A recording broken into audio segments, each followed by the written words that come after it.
Zagrosane li bajarên Rojhilatê Kurdistanê de berdewam e.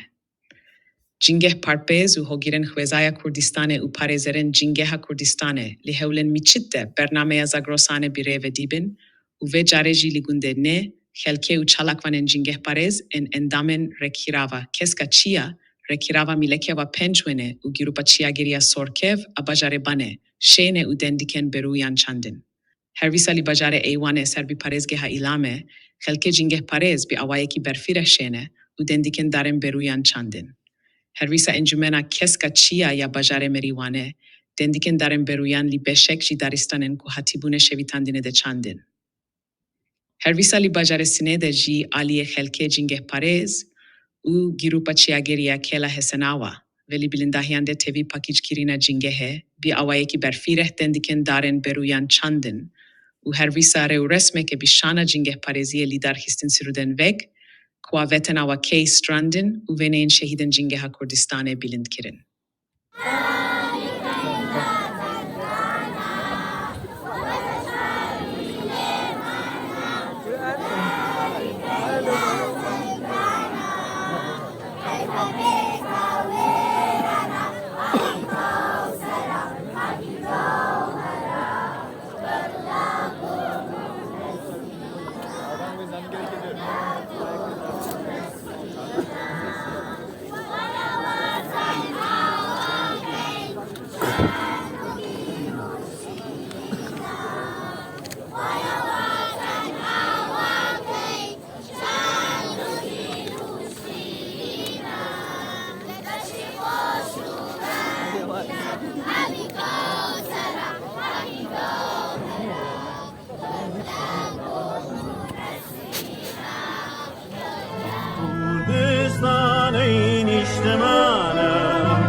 برنامه فرهنگسازی که برنامه ترک هم دیدیم انشالله مناقل نسل آینده یاد بگیرن که بچنن بری بنن بچنن لی زاگرس هزاران گیچال دیرید مخور دیرید آتش سوزی دیدیم انواع اقسام مختلف دیدیم مشکلات دیدیم از زاگرس انشالله با اینکه مشکلات فرسه مشکلات معیشتی فرسه ولی باز هم ایما باید و طبیعت خمان احساس دین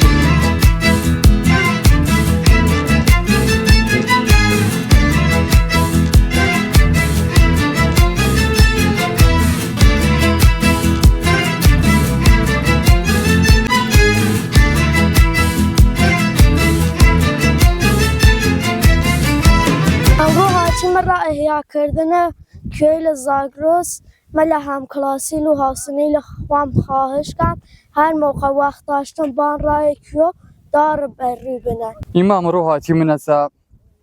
پای کوی بانکول و یاد تمام داره لگه امسال لکی سمانچینو لناو آگره لکی سمانچی ام رو هاتی من دار بنی منو